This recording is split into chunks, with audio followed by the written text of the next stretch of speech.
Imagine the most powerful man in the kingdom, a ruler who has survived war, plague, and betrayal, suddenly realizing he is no longer in control of his own lungs. There is no assassin in the room, there is no poison in his cup.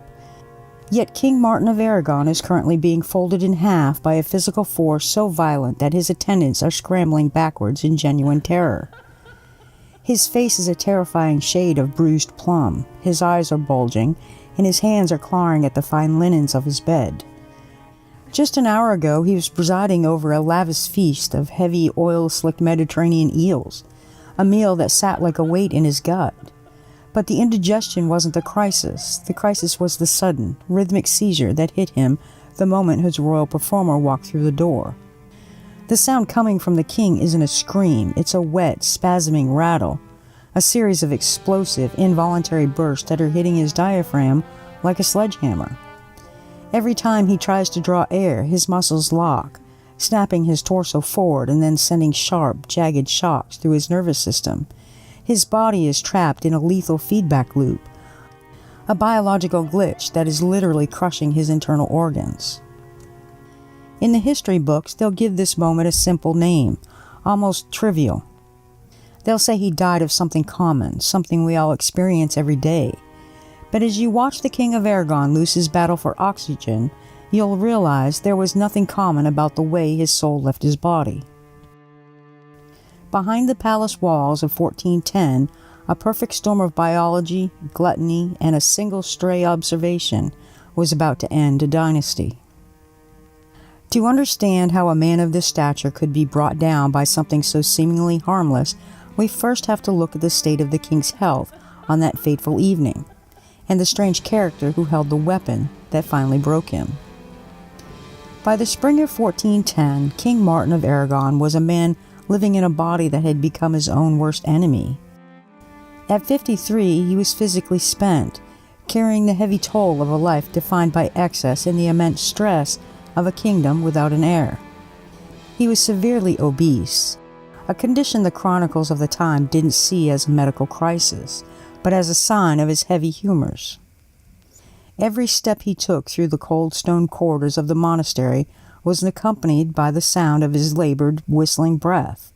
His heart, buried under years of royal banquets, was constantly working overtime just to keep his massive frame upright. He was a biological machine running at redline, with no way to cool down. Then came the night of May 31st. The air was thick and humid, clinging to the tapestries. Martin sat at the head of a table piled high with a specific lethal delicacy: Mediterranean eels. Imagine the scene: huge silver platters overflowing with slick, serpentine creatures cooked in a heavy, spiced fats until they were little more than coils of pure grease. Martin didn't just participate in the meal, he surrendered to it. He consumed an amount of fatty, gelatinous meat that would have challenged a man half his age and twice as healthy. As he ate, his stomach began to stretch to its absolute physical limit, a process that modern science calls acute gastric distension. But in 1410, there was no word for the way his internal organs were being displaced. His diaphragm pushed upward into the cavity where his lungs desperately needed space to expand.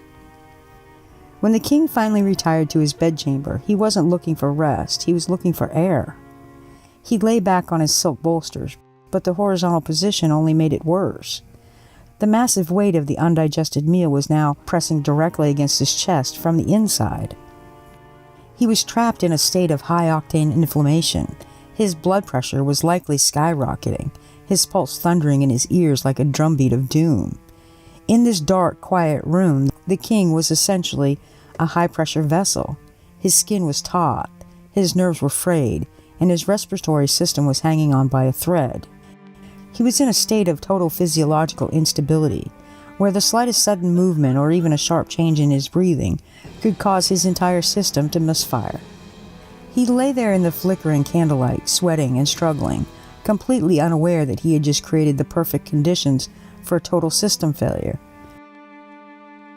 Outside the heavy oak doors, the monastery was gripped by a peculiar, terrifying stillness. There was no frantic rushing through the halls. Instead, there was a calculated, eerie silence. In the 15th century, the king's bedchamber wasn't just a room. It was the center of the universe, and right now, that center was collapsing. The advisors and noblemen didn't huddle. They stood like statues against cold stone walls, their fingers tracing the beads of their rosaries, not out of pity, but out of nerves. They were listening, not for the sound of struggle, but for the absence of sound. They were waiting for the rhythm of the king's labored wheezing to stop. The tension wasn't fueled by grief, but by a cold mathematical fear. Martin was the final pillar of the House of Barcelona. If he crumbled, there was no backup planned. There was no clear successor waiting in the wings to take the heavy gold ring from his finger. The men in those hallways were already mentally petitioning the map of Spain, their eyes meeting in brief, sharp glances that communicated more than 1,000 whispered words ever could. It was a silent auction for a crown that was still technically being worn. They weren't just watching a man fight for his life, they were watching the expiration date of an entire era. Inside that chamber, the king felt the weight of that silence. It was worse than the noise of battle. The only thing breaking the quiet was the occasional pop of a melting candle, or the scratching of a physician's quill as they recorded the king's descending vitals. He was drowning in his own skin, trapped between the crushing pressure of his final meal and the immense, invisible pressure of the crown he was failing to protect. He was a man who had spent his life surrounded by music, literature, and the humane pursuits of the mind. Now he was reduced to a gasping animal. He was desperate for a break in the tension. He needed something, anything, to shatter the suffocating gravity of the room. He didn't know it yet, but the shatter was coming. And it wouldn't come from a doctor or a priest. In the 15th century, the royal deathbed was never just a medical event. It was a crime scene in the making. As King Martin lay there, heaving against the weight of his own chest, a terrifying question began to circulate throughout the monastery. Was this really just the Eels? In the vault of history, we often find that when a king's body fails at the exact moment a dynasty is at risk, the cause is rarely natural. Martin was a man with everything to lose, surrounded by people with everything to gain. The court wasn't just watching a tragedy, they were participating in a high-stakes game of observation. Every time a physician adjusted the king's pillows or offered a healing tincture, the air in the room grew sharper with suspension. Consider the treatments being forced upon him. To a modern eye, the medical protocols of 1410 looked less like healthcare and more like a slow-motion assassination. They were draining his blood, blistering his skin with heat, and forcing bitter, unknown herbs down his throat, all while his heart was already screaming for relief. Was it possible that the indigestion was merely a cover? A slow-acting toxin could easily mimic the symptoms of a gluttonous feast. If you wanted to end a bloodline without leaving a blade's mark, you didn't strike the king in the hallway. You let his own lifestyle and a few enhanced ingredients do the work for you. This suspicion is what kept the room on knife's edge. The guards were watching the doctors were watching the noblemen, and the noblemen were watching the door. Everyone was prepared for a villain to emerge from the shadows with a vial of poison or a hidden decree. But the mostly true reality is far more haunting.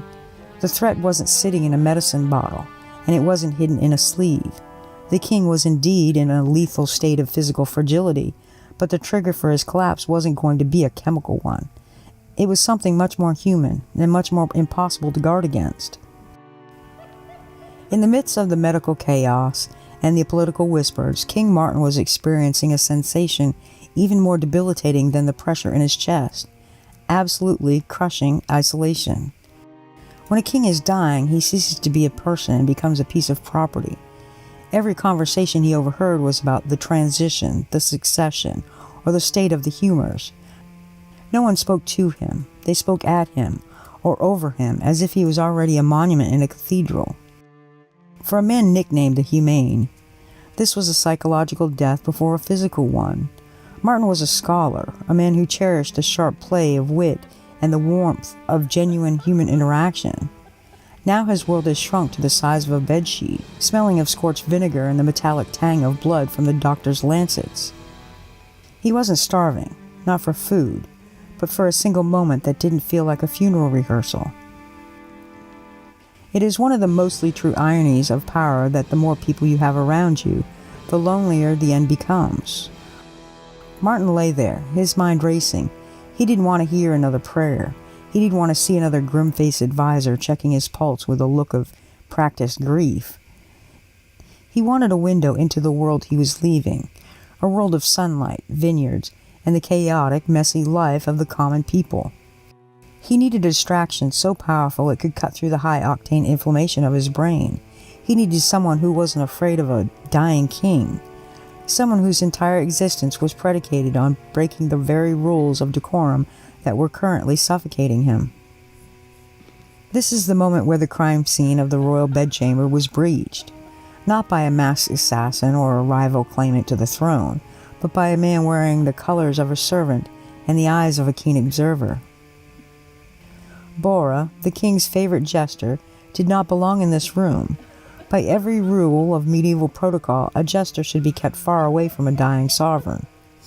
Laughter was considered violent to the humors. It was a disturbance of peace that the doctors were desperately trying to maintain. But Bora wasn't just a performer. He was the king's shadow. He was the only person in the entire monastery who didn't look at Martin and see political crisis. He saw a friend who was drowning in a sea of formality. When the heavy door creaked open, the physicians likely bristled, their hands tightening on their vials and scrolls. But the king's eyes, bulging and bloodshot as they were, flickered with a spark of recognition. He didn't want a priest. He didn't want a miracle. He wanted to hear the one thing no one else in the kingdom was allowed to give him, the truth, wrapped in bits of nonsense. The silence of the room was finally broken, not by a doctor's decree, but by the king's own voice, a thin, reedy sound that barely escaped his throat. He looked at Bora, his favorite jester, and asked the simplest of questions. "Where have you been?" It wasn't a demand for a performance, it was a desperate reach for the world outside. The king wanted a story from the vineyards, a piece of the sunlight he could no longer see from his bed. And Bora didn't hesitate. He knew the king was in a state of extreme fragility, but he also knew that the king was dying of the atmosphere in the room. He told the king he had just come from the next vineyard, where he saw a young deer hanging by its tail from a tree, as if it were being punished for stealing figs. It was a strange, nonsensical image, a deer suspended like a common thief. For a man who had spent days trapped in grim, gray reality of his own mortality, the image was a sudden, sharp intake of mental fresh air. Martin didn't just smile. He didn't just chuckle. He was hit with a wave of genuine, involuntary mirth. But in the king's current state, laughter wasn't a release. It was a detonator. Imagine the physics of the moment. Martin's stomach was already a high-pressure vessel, distended by the fatty, oil-slicked eels. His diaphragm was pushed upwards, compressing his lungs. When the laughter hit, it triggered a series of rapid-fire explosive contractions. His abdominal muscles, already strained to their limit, began to slam into his internal organs like a rhythmic sledgehammer. Laughter is, biologically speaking, a violent act.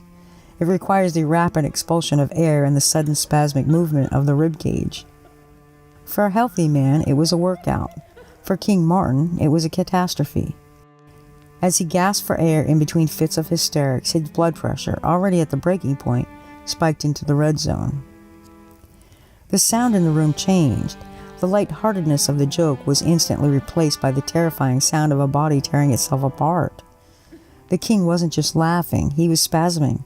His lungs were trying to expand into a space that was already occupied by his stomach and a racing heart. The physicians rushed forward, their robes snapping in the air as they tried to stabilize him, but they were fighting a ghost.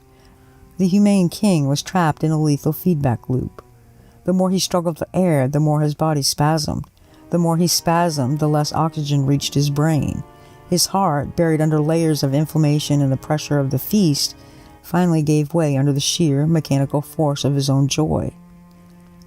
By the time the king's body finally went still, the room was once again plunged into that heavy, suffocating silence. But this time, it was permanent. The House of Barcelona had just been ended by a joke about a deer and a bowl of eels. It was an exit so absurd that it felt like a glitch in the fabric of history. A moment where the mostly true and the always strange collided with lethal force. History is rarely kind to the powerful, and it seems the universe has a particular dark sense of humor when it comes to the final moments of great men. King Martin of Aragon died because he couldn't stop laughing, and because of a table of eels. But as strange as that exit was, he isn't the only ruler in the vault whose final moments were defined by a bizarre physical struggle in the dark. If you think a joke is a strange way to lose a crown, you haven't seen the man who met his end in the most vulnerable, unregal place imaginable. While Martin was fighting for air in the bed of silk, another king was losing his life in a cold stone chamber, not to a jester, but to the crushing reality of his own anatomy on a royal latrine. To see the visceral truth behind the king who died on the toilet, step deeper into the vault and watch this next story. This is Truthish, where things are mostly true and always strange. Thanks for watching.